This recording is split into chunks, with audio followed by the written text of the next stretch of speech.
जो है कक्षा 10 में ज़्यादा महत्वपूर्ण है, कक्षा 12 में भी 2-4 प्रश्न आ सकते हैं, तो आप देख सकते हैं। तो आलेखन, आलेखन आलेखन क्या है? तो आलेखन कला क्या है? तो आलेखन कला है कि आकृतियों का लयबद्ध क्या है? आकृतियों का लयबद्ध और कलात्मक ढंग से बनाना, ये उसकी विशेषता है। कौन? लयबद्ध और कलात्मक ढंग से बना। आलेखन की परिभाषा में क्या है? आलेखन क्या है? लयबद्ध, प्रवाहमयी और अटूट रेखाओं से निर्मित रंगों के सुरुचिपूर्ण संयोजन आलेखन की विशेषता है। क्या? तो ये लयात्मक या प्रवाह होना चाहिए, संतुलन होना चाहिए, प्रभाविता होना चाहिए और रंग योजना अच्छी होनी चाहिए। तो प्रश्न जैसे बहुविकल्पी में आता है कि आलेखन की कौन सी विशेषता है या कौन सी नहीं है, तो ये 4 विशेषताएं हैं, जो भी ऑप्शन में आए तो आप स्वयं देख लेना। ये है वास्तविकता रूप, ये है लयात्मक।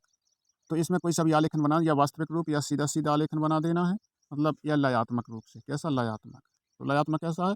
झुका हुआ, ये लयात्मक आलेख। शेड या टिंट क्या है? तो टिंट में जब कोई काला या सफ़ेद है, किसी रंग में यदि हम काला और सफ़ेद रंग मिला देते हैं, तो उसका जो प्रभाव है वो भद्दा हो जाता है। यदि हम किसी रंग में काले और सफ़ेद मिला देते हैं, तो वे गहरे एवं हल्के हो जाते हैं। कैसे हो जाते हैं? यानी हम टिंट का प्रयोग कहते हैं, या रंगों की शेड कहते हैं, जिसमें हम जिस रंग में हम काला या सफ़ेद रंग मिला देंगे, या तो हल्के हो जाते हैं या वे गहरे हो जाते हैं। तो इनको याद रखना कि यदि हम रंगों में काला एवं सफ़ेद मिलाने से, वे कैसे? काला मिला देता है तो गहरा, और सफ़ेद मिलाने से वे हल्के हो जाते हैं। इसको हम क्या कहते हैं? टिंट का प्रयोग। क्या कहते हैं? टिंट का, या रंगों की शेड कहते हैं। तो आलेखन के प्रकार, तो आलेखन कितने प्रकार के होते हैं? तो आलेखन के प्रकारों का वर्गीकरण 2 आधारों पर किया जाता है। एक तो किया जाता है प्रकृति के आधार पर आलेखन का वर्गीकरण। तो पहले देख लेते हैं प्रकृति के आधार पर आलेखन। तो प्रकृति के आधार पर जो आलेखन के प्रकार होते हैं, वो है प्राकृतिक आलेखन। कौन सा आलेखन? प्राकृतिक आलेखन, अलंकारिक आलेखन और ज्यामितीय आलेखन और सूक्ष्म एवं मिश्रित आलेखन। तो 4 प्रकार के आलेखन होते हैं। ये है प्राकृतिक आलेखन, ये है अलंकारिक आलेखन, ये है ज्यामितीय आलेखन और ये है सूक्ष्म आलेखन। स्थान के आधार पर भी 4 प्रकार के आलेखन होते हैं। एक तो होते हैं केंद्र आलेखन। केंद्र आलेखन जो ये कहाँ बनाया जाता है? तो ये फर्श पर, छत पर, टेबल पर, चादर पर बनाए जाते हैं। कौन से आलेखन? केंद्र आलेखन। तो केंद्र आलेखन कहाँ बनाए जाते हैं? फर्श पर, छत पर, फर्श पर और छत, फर्श, टेबल और चादर पर बनाए जाते हैं। दूसरा है धरातल आलेखन। इस प्रकार के आलेखन पूरे धरातल पर बनाए जाते हैं। तो जैसे चादर, पर्दे की महिलाओं के वस्त्रों पर बनाए जाते हैं। ये कहाँ बनाए जाते हैं? चादर पर, पर्दे पर, महिलाओं के वस्त्रों पर बनाए जाते हैं ये आलेखन। अब देख लेते हैं कोने का आलेखन। इस प्रकार के आलेखन किसी धरातल पर या वस्तु के कोने को सजाने के लिए बनाए जाते हैं। ये आलेखन हमेशा त्रिभुजाकार धरातल पर ही बनाए जाते हैं। कहाँ? कोने पर, कोनिया पर बनाए जाते हैं कोने आलेखन, ध्यान देना। और धरातल आलेखन पूरे धरातल पर बनाए जाते हैं। याद रखना। केंद्र आलेखन केंद्र में बनाए जाते हैं।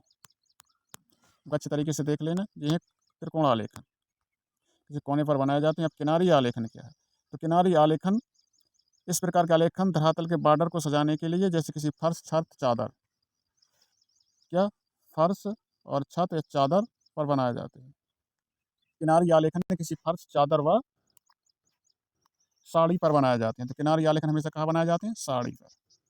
तो आलेखन बनाने की विधियाँ देख लेते हैं। तो यह इकाई निर्माण विधि। कौन सी? इकाई निर्माण विधि। तो इकाई निर्माण विधि में क्या क्या आ जाता है? आयत, वर्ग, त्रिभुज, चतुर्भुज, वृत्त, यानी कि गोला। गोला नहीं कहते हैं, वृत्त कहते हैं, इसे वृत्त ही है। तो इकाई निर्माण आलेखन क्या? आयत, वर्ग, त्रिभुज और वृत्त, चतुर्भुज। ये है आयत, वर्ग, त्रिभुज, वृत्त, चतुर्भुज। ये है इकाई आलेखन। क्या है ये? इकाई आलेखन। ये इकाई आलेखन है। तो ये मुख्य भाग आलेखन। क्या है ये? मुख्य भाग है आलेखन। और ये पुनरावृत्ति भाग है। कौन सा भाग है? पुनरावृत्ति भाग। ये क्या है? पुनरावृत्ति भाग। पुनरावृत्ति भाग डॉट डॉट किया गया है। तो आलेखन का एक मुख्य भाग होता है, एक पुनरावृत्ति भाग होता है। अब हम पढ़ लेते हैं रंगों के भेद, यानी रंगों के प्रकार।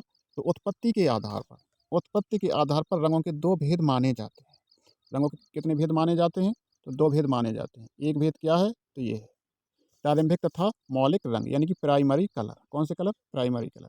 ये है द्वितीयक अथवा गौण रंग। ये होते हैं सेकेंडरी कलर। तो हम प्राइमरी कलर को देख लेते हैं, या प्रारंभिक तथा मौलिक रंग को देख लेते हैं, कौन कौन से होते हैं। तो ये जो प्रारंभिक रंग होते हैं वो 3 प्रकार के होते हैं: नीला, पीला और लाल। द्वितीयक रंग कौन से होते हैं? जिनको हम प्रारंभिक रंगों से मिला करके बनाते हैं, उन्हें हम द्वितीयक या गौण रंग कहलाते हैं या कहते हैं।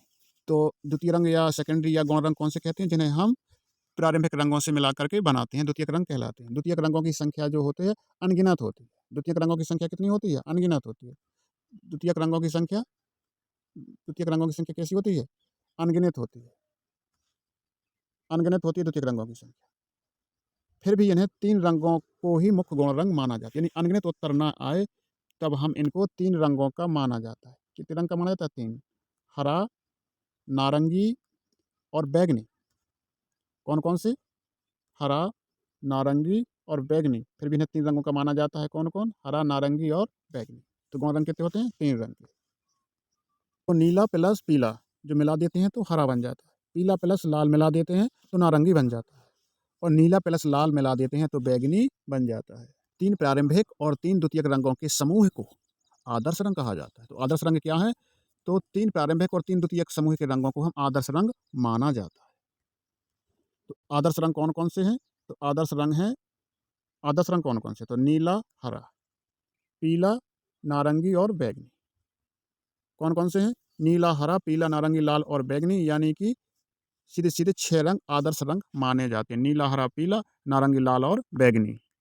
इनमें सफ़ेद काला रंग नहीं आता है, याद रखना। इसमें ना सफ़ेद आएगा ना काला। तो आदर्श रंग में सफ़ेद और काले रंग नहीं आते। अब हम चलते हैं ओस्टवाल्ड के रंग। ओस्टवाल्ड के रंग तो वैज्ञानिक ओस्टवाल्ड ने प्रकाश के रंग के विभाजन के आधार पर चित्रकला में 8 आदर्श रंग, कितने? 8 आदर्श रंगों की एक कल्पना प्रस्तुत की। इन्हें ही ओस्टवाल्ड रंग कहा जाता है। तो ओस्टवाल्ड ने 8 रंग बताए। तो कौन-कौन से हैं? नीला, आसमानी, गहरा हरा, धानी। धानी कैसा होता है? पत्ती का हल्का रंग धानी कहलाता है। तो नारंगी, लाल और बैंगनी। तो पीला, नारंगी, लाल, बैंगनी, नीला, आसमानी, हरा, गहरा, धानी। तो पीला, आसमानी, गहरा हरा और धानी, पीला, नारंगी, लाल, बैंगनी। इस तरीके से ओस्टवाल्ड के 8 रंग हो गए। अब देख लेते हैं विपरीत रंग कौन से हैं। तो ओस्टवाल्ड चक्र में आमने-सामने जो रंग दिखते हैं वो विपरीत रंग कहलाते हैं। तो ओस्टवाल्ड का चक्र हम देख लेते हैं, जिसमें पीले के सामने कौन है? पीले के सामने नीला है। कौन है पीले के सामने? नीला। तो ये विरोधी रंग है। नारंगी के सामने आसमानी रंग, लाल के सामने हरा, बैंगनी के सामने धानी और नीले के सामने पीला। एक दूसरे के विरोधी रंग हैं। तो ओस्टवाल्ड चक्र में आमने-सामने स्थित रंग विपरीत रंग कहलाते हैं। ये रंग इस प्रकार हैं। तो लाल और हरा, लाल के सामने हरा है, नारंगी के सामने आसमानी है और पीले के सामने नीला है और धानी के सामने बैंगनी है। तो एक दूसरे के विरोधी रंग है। अब दूसरा समान रंग। ओस्टवाल्ड चक्र के आसपास के कोई से 3 रंग पास-पास समान रंग कहलाते हैं। समान रंगों को ही अनुकूल या सहयोगी रंग भी कहा जाता है। ये रंग इस प्रकार है: पीला, नीला, लाल। क्या है? पीला, नीला, लाल। तो पीला, नीला, लाल, ये एक दूसरे के सहयोगी रंग। तो नारंगी, लाल, बैंगनी, लाल, बैंगनी, नीला और बैंगनी, नीला, आसमानी, यहाँ आसमानी तक, और फिर नीला, आसमानी और हरा, फिर आसमानी, हरा, धानी और हरा, धानी, पीला और धानी, पीला, नारंगी। इस प्रकार से ये एक दूसरे के सहयोगी रंग हैं।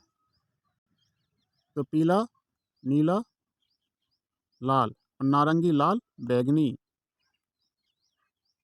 लाल, बैंगनी, नीला, बैंगनी, नीला, आसमानी और नीला, आसमानी, हरा, आसमानी, हरा, धानी, हरा, धानी, पीला और धानी, पीला, नारंगी। ये सभी समान रंग।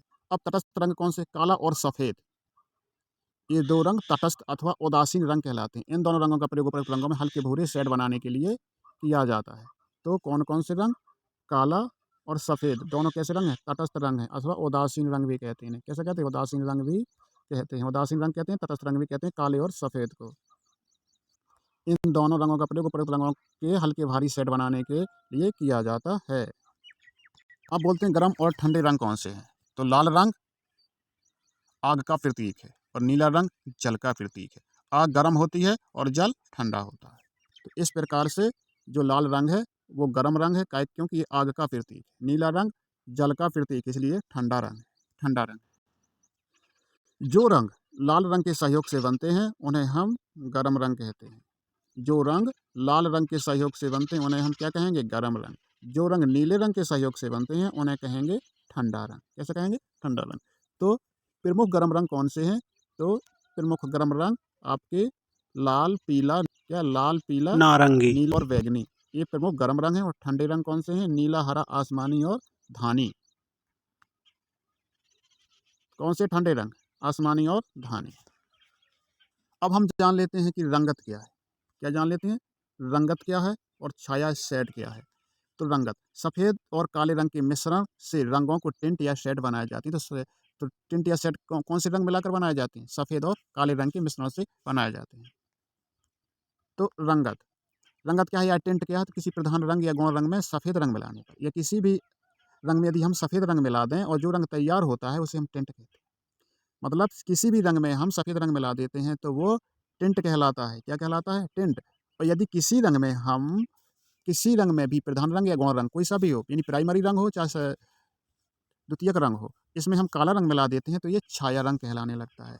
तो संगत रंग कौन सा है? या किसी भी हम प्राइमरी या सेकेंडरी रंग में, जो 6 रंगों में जो हम सफ़ेद रंग मिला देते हैं तो ये टिंट हो जाता है। और किसी भी प्राइमरी या सेकेंडरी रंग कलर में हम रंग में हम सफ़ेद रंग मिला देते हैं तो वो टिंट हो जाता है। चाहे गौण रंग मिला दें, चाहे प्राइमरी रंग मिला दें।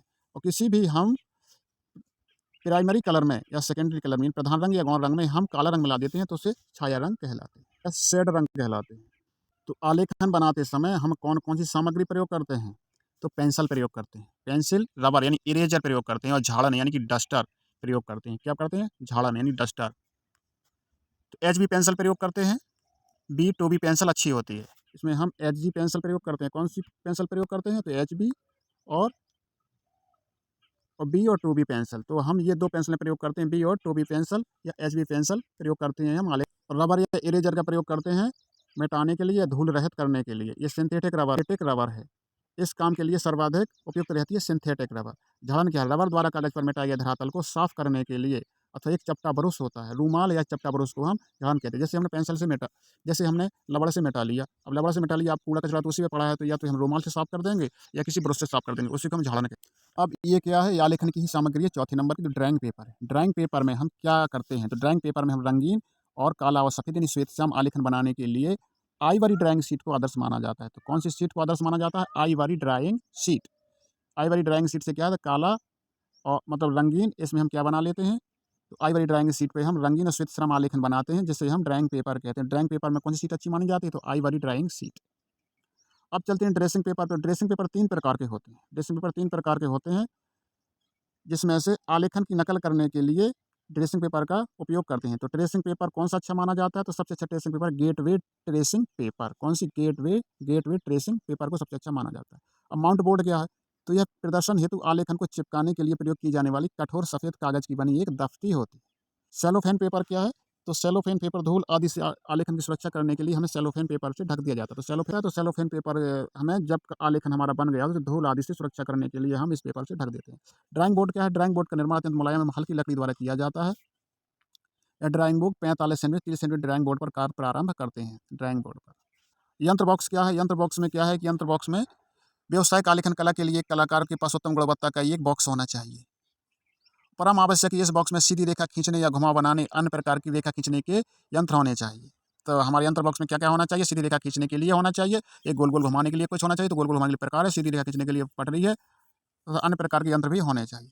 फ्रेंच कर्व स्टेंसिल क्या है? विभिन्न ज्यामितीय अलंकृत आलेखन को कट आउट्स और वक्र पारदर्शी प्लास्टिक कागजों पर बने हुए उपलब्ध होते हैं। इन कट आउट के साथ-साथ पेंसिल पेन चलाकर भी हम आकारों को। तो फ्रेंच कर्व क्या है? French curve French curve stencil ये है कि हमें पेंसिल और पेन के जो वक्र खींचना होते हैं, वो जिस आकार में खींचना होते हैं, उसी प्रकार के वक्राकार रेखाएँ हम फ्रेंच कर्व स्टेंसिल से बना सकते हैं। तो वक्राकार रेखाएँ या चिकनी रेखाएँ खींचने के लिए पेंसिल या पेन से तो हमें रैपिडोग्राफ पेन रैपिडोग्राफ पेन के अंतर्गत रोटरिंग की सर्वाधिक लोकप्रिय किस्म को स्वीकार किया गया है। एक सी मोटाई की स्याही की, तो रैपिडो पेन क्या है कि रैपिडोग्राफ पेन क्या है कि एक सी मोटाई की इससे हम स्याही की रेखा खींच सकते हैं। सदैव आवश्यकता होती है, इसकी जो रेखा की मोटाई होती है, नोक उपलब्ध होती है, तो 0.10 mm से 2 mm तक होती है इसकी रेखा की मोटाई। तो क्रोक्विल निब एवं कैलीग्राफिक पेन, तो ये क्या होता है? ये ऐसा पेन होता है जिससे मोटा या बारीक प्रभाव दिखाने के लिए इस पेन को प्रयोग करते हैं। रंग क्या होते हैं? तो रंग का चयन धरातल के अनुरूप किया जाता है, जैसे चित्र बना उसके अनुरूप किया जाता है, जिस पर बने आलेखन चित्रकारी होते हैं। तो इसमें कागज पर प्रयोग करने के लिए हम अपारदर्शी पोस्टर कलर या पारदर्शी जल रंग का उपयोग करते हैं। तो रंगों के लिए हम अपारदर्शी पोस्टर कलर या हम पारदर्शी जल रंगों का प्रयोग करते हैं। तो ये हमारे जो रंग होते हैं पारदर्शी जल रंग ही होते हैं। अब सेट स्क्वायर पैमाना क्या होता है? तो इससे हम एक ऐसा ये फुट टाइप का होता है जिससे हम कोण बना सकते हैं। 45 अंश का कोण, 45 गुणे 45, 30 गुणे 60 का पैमाना बना सकते हैं। वो प्रकार के डब्बे में आते हैं, कहीं चाँद बोलते हैं, कहीं त्रिकोण बोलते हैं, कहीं कुछ, वही होते हैं सेट स्क्वायर पैमाने। तो आलेखन बनाते समय कौन कौन सी सावधानी रखनी चाहिए? तो अपने हाथ से आलेखन में उपयोग होने वाला तथा सामान मेज आदि साफ करके ही हमें आलेखन बनाना चाहिए। आलेखन के लिए रेखांकित करते समय पेंसिल हल्की चलाएं, गहरी एवं दबाकर ना चलाएं, तो कागज पर गड्ढे बन जाते हैं, जिससे आलेखन अच्छी तरीके से नहीं आता है। रेखांकन तथा ट्रेसिंग करते समय अपने हाथ को नीचे एक साफ कपड़ा और रूमाल अवश्य रखें, जिससे हाथ के पसीने आदि से चित्र खराब ना हो। हाथ साध कर ही रेखांकन करें, चित्र बनाएं। ब्रश धोकर रंगों के साथ मेज पर रखें, पानी में डालकर रखे गए ब्रश शीघ्र खराब हो जाते हैं। और आलेखन भरते समय हम उचित नंबर का ब्रश का प्रयोग करें। तो बड़े स्थान के लिए जब हम आलेखन बनाते हैं तो बड़े स्थान के लिए हम 3 नंबर ब्रश का प्रयोग करें, और छोटे स्थान के लिए हम 1 नंबर या 2 नंबर का ब्रश का प्रयोग करें, और बाहरी रेखाएं बनाने के लिए हमें 0 नंबर के ब्रश का प्रयोग करना चाहिए। ये आपकी बतखें, ये आपकी मछलियाँ हैं, ऐसे ही मछली बनाना है, ऐसे ही पक्षी बनाना है, जैसे यहाँ पे बन जाए वैसे ही चलेंगे फिर तो। ये हिरण है। आलेखन कैसा होना चाहिए? लयबद्ध और कलात्मक। हमारे आसपास के वातावरण में जो ऐतिहासिक परंपरा थी, जो जंगल में रहने वाले जो व्यक्ति थे, आदिकाल मनुष्य थे, तो मनुष्य को संतुष्ट करने के लिए रंगीन मिट्टी, किस मिट्टी की? रंगीन मिट्टी की। तो रंगीन मिट्टी तथा कोयले आदि से अपने निवास की प्राकृतिक गुफाओं की पथरीली दीवारों पर ये चित्र बनाया करते थे। कौन सी दीवारों पर चित्र बनाया करते थे? प्राकृतिक गुफाओं पथरीली दीवारों पर ये चित्र बनाया करते थे। तो इस भांति की पथरीली दीवारों पर चित्र ये बनाया करते थे। तो जो पुराने लोग थे, आदिकाल के लोग काय पे चित्र बनाया करते थे? तो गुफाओं पे।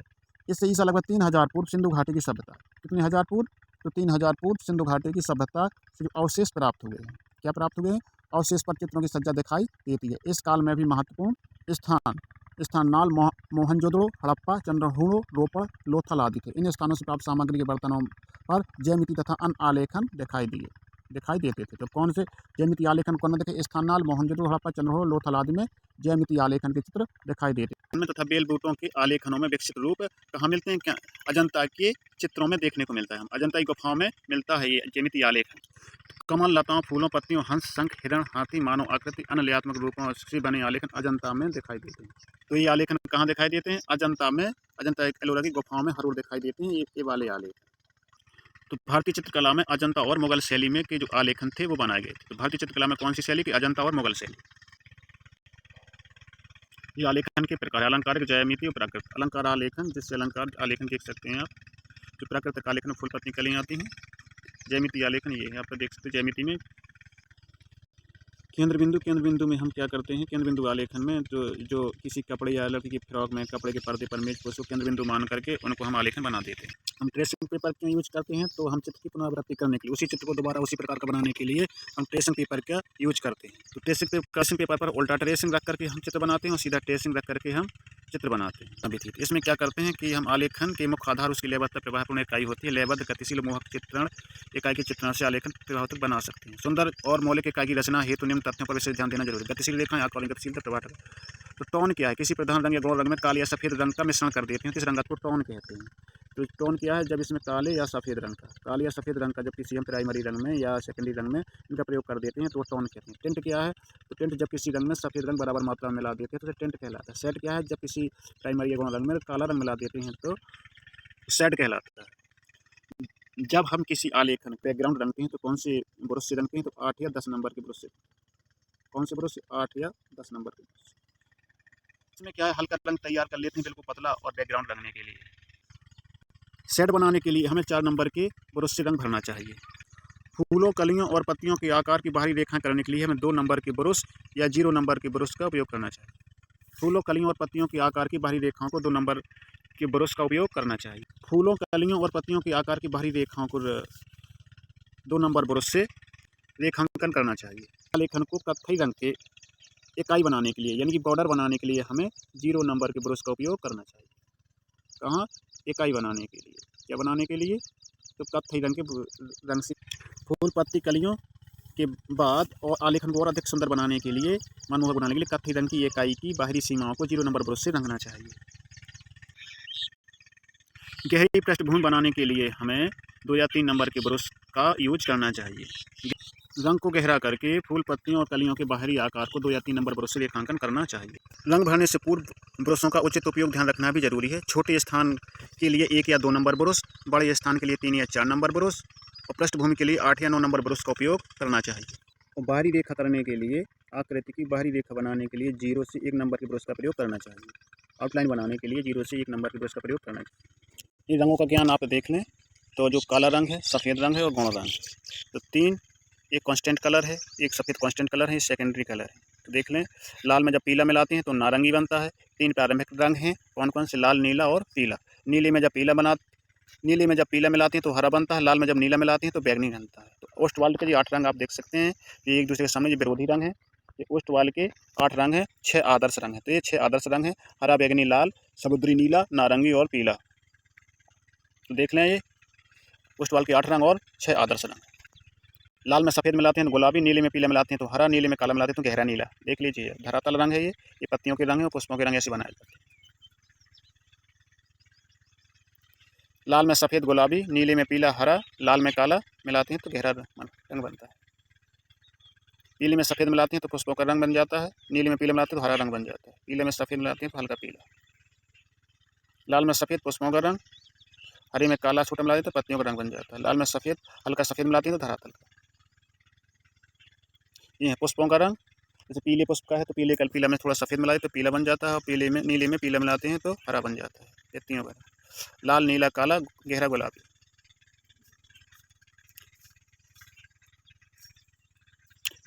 ये देख लीजिए,